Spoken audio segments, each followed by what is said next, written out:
Ever since I was 2 years old, I've lived out in the country in a small town called Bloomingdale, Ohio.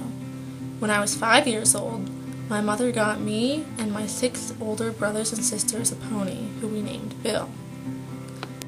3 of my older brothers were already too busy with school to learn to ride, but my mom helped my 2 sisters and one of my brothers learn the basics. We eventually bought another horse, and my mom took my brother and sisters to shows, but I was too little to even ride by myself without someone leading me or riding with me, so I stayed home. My brother and one of my sisters eventually became too busy to continue riding, so it was just me and my other sister and my mom. I can still remember the day I rode Bill without anyone leading me and how proud I was. Pretty soon, my mom started taking me to shows too, and although I didn't really win anything, or even place, I had so much fun and I loved every second of it. What I loved even more than show days were the days I spent with my mom and sister out trail riding. I remember my mom would always tell me we could turn back if I got too tired, but I never wanted to turn back. Bill was an amazing pony, but he was getting old. Just 2 years after I started riding him, we had to retire him. However, my riding days were not over. When I was 7, my mom bought a 1-year-old quarter horse mare named Tippy. When she was old enough to be ridden, my mom got on her and taught her basic stuff like walking and trotting. Normally, young horses are very energetic and can be dangerous. However, my mom realized Tippy was not like other horses and felt she was safe enough for me to ride.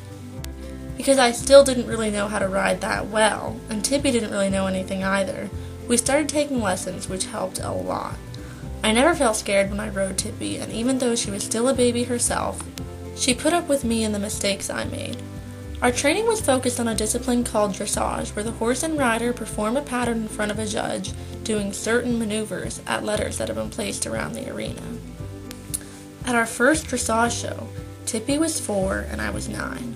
Our ride was a complete mess, and I'm pretty sure we went off pattern a couple times. But it didn't bother me at all because what really mattered to me was that I was riding my horse at a show. We slowly started to improve, and when our flat work was pretty good, we started jumping. Jumping always put a smile on my face. I loved it almost as much as I loved dressage. I continued taking lessons and going to shows, and when I was 12, Tippy and I qualified to go to the Ohio State Fair for dressage. For the next 4 years, we continued to qualify for the state fair.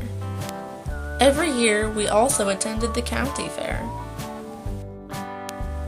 For practice, we went to open shows where we competed in flat and showmanship classes. We also went to eventing shows where we rode dressage, jumping, and cross-country. 4 years ago, in 2013, my mom got me another 1-year-old quarter horse, this time a gelding, who I named Rocky. I started training him by doing groundwork and showmanship, as well as ponying him off Tippy. And when he was old enough, I got on him for the first time. From there, he continued to impress me by how quickly he learned and how well he behaved. At our first show, I only did showmanship with him and did not ride him. However, it did not take us long to start competing in mounted classes. At first, just like Tippy, we didn't place, and again, I was okay with that because I knew he was young and was still learning.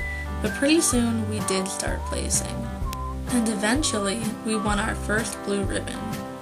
During the summer of 2016, I taught Rocky how to jump.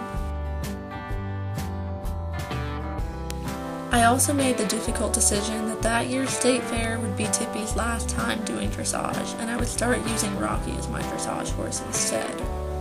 However, I still planned on using Tippy for jumping and flat, showmanship, and western. This year, I hope to qualify both horses for the state fair. Rocky in dressage, and Tippy in jumping and flat.